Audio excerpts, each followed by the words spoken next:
daawada imigana waxaanu la joognaa maayirka degmada Boorama Salebaan Xasan Xadiyoon xafiiskiisa ku soo boqnay mudane gudoomiye qaar kamid ah xildhibaanada golaha deegaanka oo kulan la qaatay barasaabka cusub ee gobolka Awdal Maxamed Axmed Caalin Timbro ayaa waxay sheegeen inay kugu eedeeyeen inaad kulankaasi adigu ka soo qayb gali weyday sida iyagu sheegeen maxaad adigu kulankaaga soo qayb gali weyday sabab xuseen aad iyo aad baad mahadsan tahay markaa kulay waa aragtida dadka kala duwan barasaab gobolka ku cusub buu ahaa markaa laamaha dawladda ee kala duwan ee gobolka iyo degmada uu kala baranayay xildhibaanada way isbaranayeen kulan shaqo ma ahayn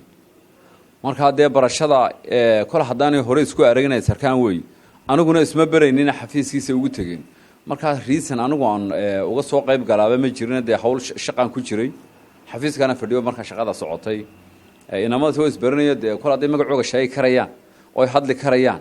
reason daan u raacay ma jira iyaga u sheegay magaciisa iyo magacooga iyo dee in xildhibaan yihiin iyo in kale iyaga sharaxay marka taas igama baahnayn inaan raaco dee malaha iyaga iska jeclaaday inaan la joogo waana maasan gudoomiye kale waxay kugu eedeynayaan in awoodihii maxaadaanay golaha dhinac u maxaadaanay janjeersatay kalfadhiyadii mana ay sharciyadii kalfadhiyaduna ay meesha ka baxeen taana iyadna maxaad kaga jawaabaysaa kamay bixino waxa markhaatiyada xildhibaanada majority waa kii miisaaniyada lagu ansixiyay halkaas ay fadhiyaan saddex kaliya ayaa soo gali kari waayo albaabka taagnaa miisaaniyadiina kaalay ansixiya soo gala laakiin inta 17 kale way joogeen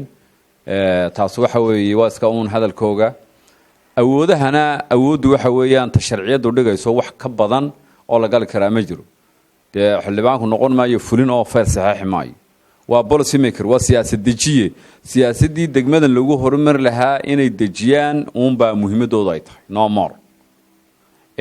waxa weeye fulin bay doorteen fulintan ayaa awoodani ay raadinayaan leh marka awood iyaga sharcigu ogol yahay oo laga marorsaday ma taale sharciyad baa meesha taala oo taas ay dhacday marka kulamo dib u dhacayna ma jiro waxaan ka ahayn xilligu karoonuhu ugu xumaa ayay kalfadhi dalbadeen waxa ku ori dadkii baa leeyahay la baaho la isku iman maayo ina fadhi wad garso maaha marka waxa weeyaan dadka aaban badbaadinaynay iyagiiban badbaadinay maanta inay ugu eedeeyeen alxamdulillaah inay yiraahdaan iyagan ka badbaadinayna corona ha isku imanina kala baaha ayaan lahayn marka waa xilliga corona hadii cid kulan dalbanaysa dee salaad waad fahmaysaa dee marka iyagan badbaadinayna oo taas ma dhicin waa runtood maanta karoonuhu markuu ugu xumaa waan u diidno waxaan idhi ma kulmaysiin kala dareera wad garsooma shaqaanu soconay hoolashii dadka karoonuhu soo ritay baan dhisaynay waxa hawl shaqaanu ku jirnay dhakhtarkaanu joognay kulay idinka laftigiina waa duubaysana waa ogeedeen saddexda hool ee imika ugu talagalnay baan dayactirkoo ku jirnay golaha wax loogu talagalay waxyaabaha noocaas inay ka shaqeeyaan imikana waxa weeyaan dee inaan kolka waqtigii dee toobadii baaba naga dhow inaanu daan cimriga iyagii inaan ceeb ku sabootino ma aha doorashooyin baa soo socda dad wanaagsan sidii loo xuli lahaa baan ka fikiraynaa marka waxa weeye golo wanaagsan oo annaga naga sii fiican oo nakiini lowsiyo inuu ilaahay idin keeno yaanu ilaahay idin baryaynaa haddii ilaahay yidhaahdo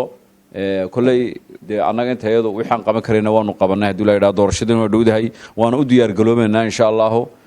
doorashadana inuu ilaahay nabadgelyo inoogu rido ayaan rajaynaya su'aasha ugu dambeeya ku weydiinaya baryahan maxan baa jirta xildhibaanadiinni siba guux hoosaa jira qaarkood in waxbaa adugu isku wada laalaabaya maxay tahay xamxamta socota xamxamta waxaa dee xaqal ciid iyo umuur ahayn oo kale anu ma maqal runtii dadkuna waa iskaga baahanayaan xaqal ciid iyo waxa xamxamta waa iska imanaysa marka taasun baa jirtay wax kale oo meesha yaala ma jiraan hawsha waa iska waa khayro maanta magacaygu Axmed Diire Ciltire waxaan kamid ahay warbaahinta gobolka Awdal ka hawl gasha khaasatan warbaahinta SBC gudoomiye waxaan ku weydiin lahaa baryahan dambe magaalada Boorama waxa ka jira dhaqdhaqaaqyo kala duwan oo ay qaar kamid ah dhalinyarada magaalada Boorama ay sameynayaan oo ku dalbanayaan awood qaybsi dhab ah Somaliland in laga gaaro kolka doorashooyinkina way soo dhaweeyeen salaadintii waad arkaysaa in gobolku madax dhaqameedka qaarkood kala qaybtameen jawaabaa socda kolka mowqifka maayirka golaha deegaanka ee degmada Boorama ee arinta awood qaybsigu halkeebuu taagan yahay maxaa sad ka aaminsan tahay dhalinyaradaasi dareenka ay sheegeen inay wadaanay ku dalbanayaan awood qaybsiga markaan idhaahno dhalinyaradu de waa koox waa qayb bulshada ka mid ay noqonayso laakiin caam ahaan marka laga hadlayo arrinta yaree xamxamtan iyo waxyaabahan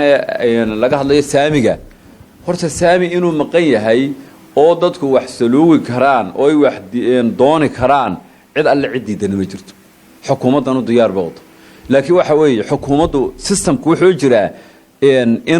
in la manage gareeyo oo la maamulo kolba habka iyo sida ay wax u soconayaan siday macquul u tahay baa meesha weli laga saaray oo aan la soo gelinba way maqan tahay wax badan oo maqan yihiin in wax la isweydiiyaa waa waajib in odayaal ka hadlaan in lagu kala afkaar duwanaado asxaab baabaynu u samaysanay oo xisbiyeynu ku kala jirnaa xukuumadduna waxay u xil saaran tahay kol haddii intaa muddada ay hayso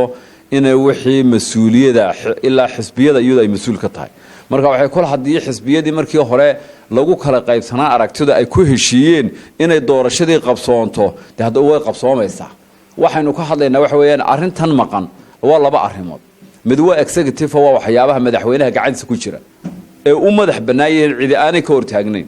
hadduu maanta ree awdal 10 wasiir siiyey hadduu 5 wasiir siiyo toona waa mid uu u madax bannaan yahay dee marka dariiqeeda loo maro aan cidi ka hortaagnayn waana mid xaq loo leeyahay in la yiraahdo dee halkaa wax ka qabo midna waa mid isaga ka madax bannaan oo baarlamaankii iyo in dastuurkii la furo waxba naga maqan maayo xataa dastuurka laftigeeda waa in dadku ay isweydiiyaan sidee wax noogu soo kordhayaan halkay wax ka soo kordhayaan istiraatiijiyad in laga yeesho inama hadlay ma ahan de inay iska hadlaan waa in wax la isweydiiyo la yiraahdo odaygii inankii siyaasigii mutacallimkii indheergaradkii la isweydiiyo la war hadaynu nahay gobol hiblaayo sidee wax noogu soo kordhayaan inay laakiin waan la qabnaa fikirka ah inay wax maqan yihiin doorashada waynu galaynaa iyadoo de taas iyadoo geeska go'aan moogtahay wixii kale naga maqana inagoo midaysan ayaynu de galaynaa bahasha